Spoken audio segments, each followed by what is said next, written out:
idea if this is working, but we'll try it. So I wanted to kind of show you a little bit about kind of what Mark Pope typically runs, how he gets into his actions.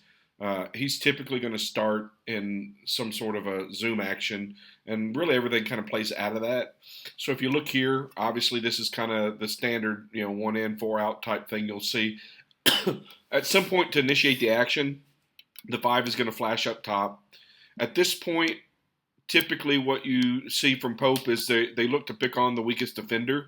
So depending on what side the weakest defender is, the 5 could kind of dribble this way, dribble that way, just a hair, and then get them into the 3-man action. So the zoom action is basically a pin down from either the 1 or the 2 in this circumstance. And look, it could be any of the guys, right? This could be a power forward at this spot where the 1 is. It could be a 2 guard, a small forward. It really doesn't matter. Typically, the big is going to be the one making the decisions as the screener. But these roles could be reversed pretty easily depending on what defender you're wanting to get into a decision-making process. So at this point, you're going to have a down pin. Let's say they decide to come this way with it. At that point, this is what you're going to see. The 5 is going to take maybe a dribble or two. Sometimes they don't dribble, but it's entirely possible to get a little bit of movement just to kind of put pressure on the defender. The down screen's initiated at this point. In this case, it would be somebody like Kobe Bray, Jackson Robinson coming up across that screen. And the typical zoom action is to then come pick up the dribble handoff and either shoot the ball here off that dribble handoff, a catch and shoot type 3 if the guy goes under the screen. If he trails, then you're rolling to the basket for an easy layup. Okay, so that's your typical zoom action. Normally on the opposite side of the ball, you'll see some sort of a replacement where the 2 down screens for the 4 to set up some of the other options that you see coming off of this. All right. So the other point to this, you might see this happen where the 5 is going to move over, take a dribble handoff. The 3 is going to come up and instantly curl around that screen there.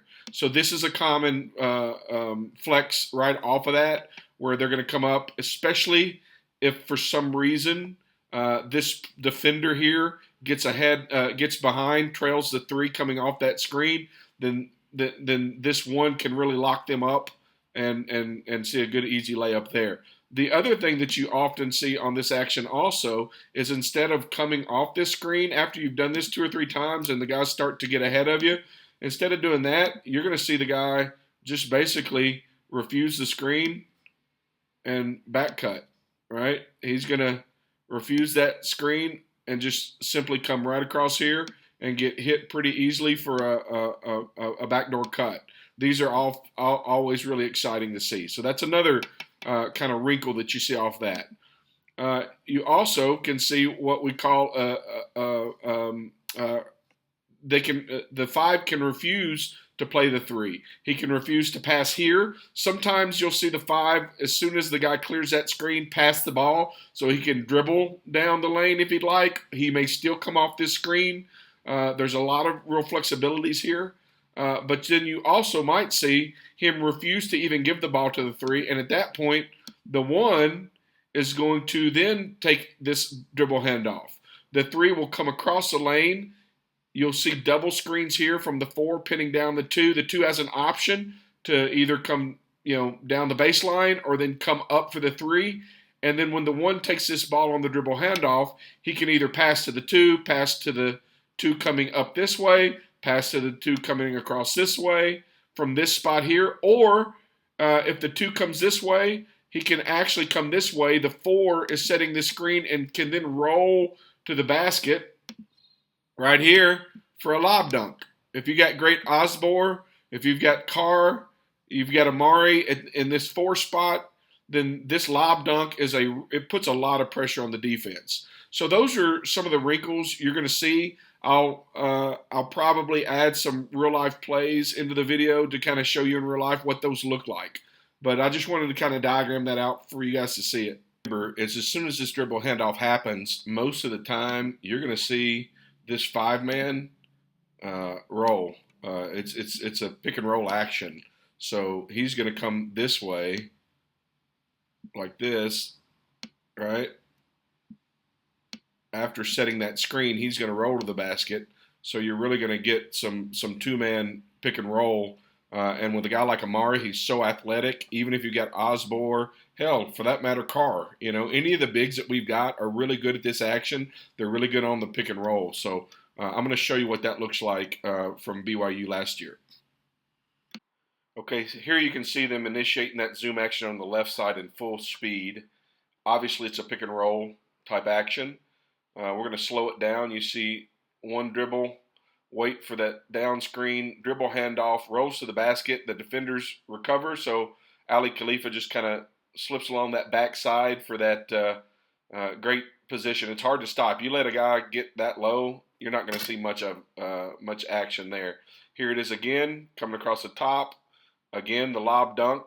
You're going to see that quite a bit. Here to the left side, you see him get him in the position. The down screen, here he comes up. It refuses it. There's the double I was talking about, and then again, the roll on the second. So there's a lot of different ways to do this. Here's the double screen, that first curl, the second screen, the handoff, refuses, and then, man, backdoor cut. So there's so many different ways that you can play this. Again, refuse again, the double action, the second roll. I mean, this is just vicious stuff, man. Here we go again. Down screen refuses it. Backdoor cut. That's going to be easy buckets. Now you see him coming into the action off the transition. Instantly refuse it. Backdoor cut. Then you're going to see him into the action. Two-man, backdoor cut. I mean, this is just some vicious stuff, man. Backdoor cut. All right, here we go again. What's going to happen? Backdoor cut. I mean, they just keep refusing these screens. After you get slammed into so many of these pin downs, you start to expect it, and that's when they're going to cut you backdoor. All right? So here we go again. Backdoor cut. I mean, it's just so easy. Pin down, curl. Just a really good decision making. You're really just looking to see what the defender does, and then you're playing off that. If he gets on top of you, then you're going to the basket.